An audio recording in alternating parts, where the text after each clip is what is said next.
ഇപ്പോൾ കുറച്ച് ദിവസമായിട്ട് ട്വിറ്ററും റെഡ്ഡിറ്റൊക്കെ എടുത്ത് നോക്കുകയാണെങ്കിൽ അവിടുത്തെ മെയിൻ ചർച്ചാ വിഷയം അല്ലെങ്കിൽ മെയിൻ വാർത്തയാണ് വൺ പ്ലസ് അടച്ചു പൂട്ടാൻ പോകുമെന്ന് പറഞ്ഞത്. ഇതിന്റെ പേരിൽ തന്നെ ഫാൻസ് ഒക്കെ സങ്കടപ്പെട്ടുകൊണ്ടിരിക്കുന്നു. വൺ പ്ലസിന്റെ ഫോൺ എടുത്തവർക്കൊക്കെ ഭയങ്കര ടെൻഷനാണ്. ഇനി അപ്ഡേറ്റ് കിട്ടില്ല, ഇനി ഈ ഫോൺ ഉപയോഗിക്കാൻ പറ്റില്ല എന്നൊക്കെ പറഞ്ഞിട്ട്. പക്ഷേ പേടിക്കാൻ കാര്യമൊന്നുമില്ല. വൺ പ്ലസ് എവിടെയും പോകാൻ പോകുന്നില്ല. വൺ പ്ലസ് ഇതുവരെ എവിടെയും പറഞ്ഞിട്ടില്ല ഞങ്ങൾ അടച്ചു പൂട്ടി പണി നിർത്തി പോകാൻ പോവുകയാണെന്നുള്ള കാര്യം. അതുമാത്രമല്ല, വൺ പ്ലസിന്റെ ഇന്ത്യത്തെ സിഇഒ ഒഫീഷ്യലി പറഞ്ഞ കാര്യമാണ്, ഞങ്ങൾ ഷട്ട് ഡൗൺ ചെയ്യുന്നില്ല, ഞങ്ങൾ സാധാരണ പോലെ തന്നെ പ്രവർത്തിക്കുകയായിരിക്കും, ഇതൊരു ഫേക്ക് ന്യൂസ് മാത്രമാണ് എന്നുള്ള കാര്യം. അതുകൊണ്ട് തന്നെ നിങ്ങൾക്ക് പേടിക്കേണ്ട ആവശ്യമൊന്നുമില്ല. പക്ഷെ ഒരു കാര്യം പറയാനുള്ളതെന്ന് വെച്ചിട്ടുണ്ടെങ്കിൽ, ഇതിന്റെ സിഇഒ ആകെ പറഞ്ഞത് ഷട്ട് ഡൗൺ ചെയ്യുന്നില്ല എന്നുള്ള കാര്യം മാത്രമാണ്. പക്ഷേ ഇതിനൊക്കെ കാരണക്കാരനായ ആൻഡ്രോയിഡ് ഹൈലൈറ്റ്സ് ഇറക്കിയ ആർട്ടിക്കിൾ അതേപോലെ ഫേക്ക് ആണെന്നൊന്നും വൺ പ്ലസിന്റെ സിഇഒ പറഞ്ഞിട്ടില്ല.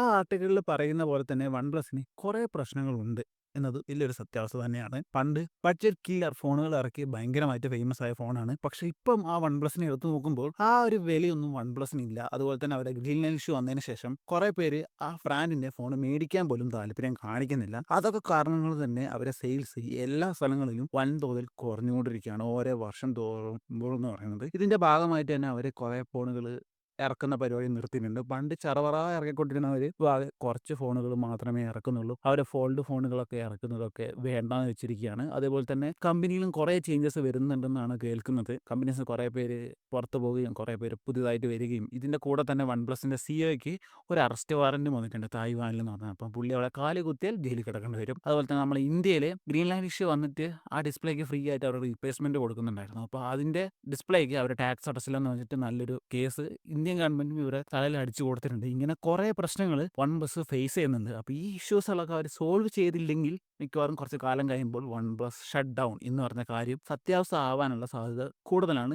ഇല്ല എന്നൊന്നും പറയുന്നില്ല. ഇനി നിങ്ങൾക്കുള്ളൊരു ചോദ്യമാണ്, ഇങ്ങനെ പ്രശ്നങ്ങളൊക്കെ വരുന്നതുകൊണ്ട് ഇനി വൺ പ്ലസിൽ അപ്ഡേറ്റ് ഒന്നും കിട്ടില്ലെന്ന്. അങ്ങനെ പേടിക്കേണ്ട ആവശ്യമൊന്നുമില്ല. വൺ പ്ലസിൽ പുതിയ അപ്ഡേറ്റ്സുകളെല്ലാം കിട്ടുന്നതായിരിക്കും. ഇപ്പോഴത്തെ ഡീറ്റെയിലിൽ നോക്കുവാണെങ്കിൽ തന്നെ ഇപ്പോൾ അടുത്ത് തന്നെ പുതിയ ലേറ്റസ്റ്റ് അപ്ഡേറ്റ്സ് ഒക്കെ വന്നിട്ടുണ്ട്. ഇനി വേറൊരു ചോദ്യമാണ്, ഇനി വൺ പ്ലസിന്റെ ഫോൺ എടുക്കണമെന്ന്. ഇപ്പോഴത്തെ ഒരു കറണ്ട് അവസ്ഥയിൽ നിങ്ങൾ വൺ പ്ലസ് ഫോൺ മേടിക്കുന്നതിൽ ഒരു പ്രശ്നമുണ്ടെന്നായിട്ട് എനിക്ക് തോന്നുന്നില്ല. ഇനി അഥവാ ഭാവിയിൽ എപ്പോഴെങ്കിലുമൊക്കെ വൺ പ്ലസ് അടച്ചു പൂട്ടിയെങ്കിൽ പോലും ഒറ്റയടിക്ക് ഞങ്ങൾ എല്ലാ പരിപാടിയും നിർത്തി, ഇനി അപ്ഡേറ്റ് ഒന്നുമില്ല, പോയി മൂഞ്ചിക്കോ എന്ന് പറഞ്ഞിട്ട് അവർ പോകാനുള്ള സാധ്യതയൊന്നും കാണുന്നില്ല. കാരണം BBK ഇലക്ട്രോണിക്സ് എന്ന് പറഞ്ഞ വലിയൊരു ബ്രാൻഡിന്റെ അണ്ടറിലുള്ള കമ്പനിയാണ് ഈ വൺ പ്ലസ് ഒക്കെ എന്ന് പറയുന്നത്. അവർ തന്നെയാണ് വിവോ എന്ന് പറയുന്നത്, ഓപ്പോ എന്ന് പറയുന്നത്. ഈ ഓപ്പോ ഒക്കെ നല്ല തോതിൽ തന്നെയാണ് പെർഫോം ചെയ്യുന്നത്. വിവോ ഒക്കെ നല്ല നല്ല തോതിലാണ് പെർഫോം ചെയ്യുന്നത്.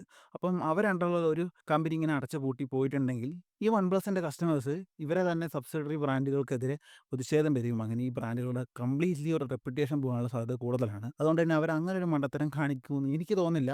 അഥവാ അടച്ചു പൂട്ടുവാണെങ്കിൽ പോലും അവരെ ഒരു പ്രോപ്പർ അപ്ഡേറ്റ് തന്നെ നിങ്ങൾക്ക് തരുന്നതായിരിക്കും. അതുകൊണ്ട് തന്നെ പേടിക്കേണ്ട ആവശ്യമൊന്നുമില്ല. ഇതാണ് എൻ്റെ ഒരു ഒപ്പീനിയൻ എന്ന് പറയുന്നത് ഈ വിഷയത്തിനെ കുറിച്ച് എന്ന് പറയുന്നത്. അപ്പോൾ അടുത്തൊരു വീഡിയോ ആയിട്ട് പിന്നെ കാണാം.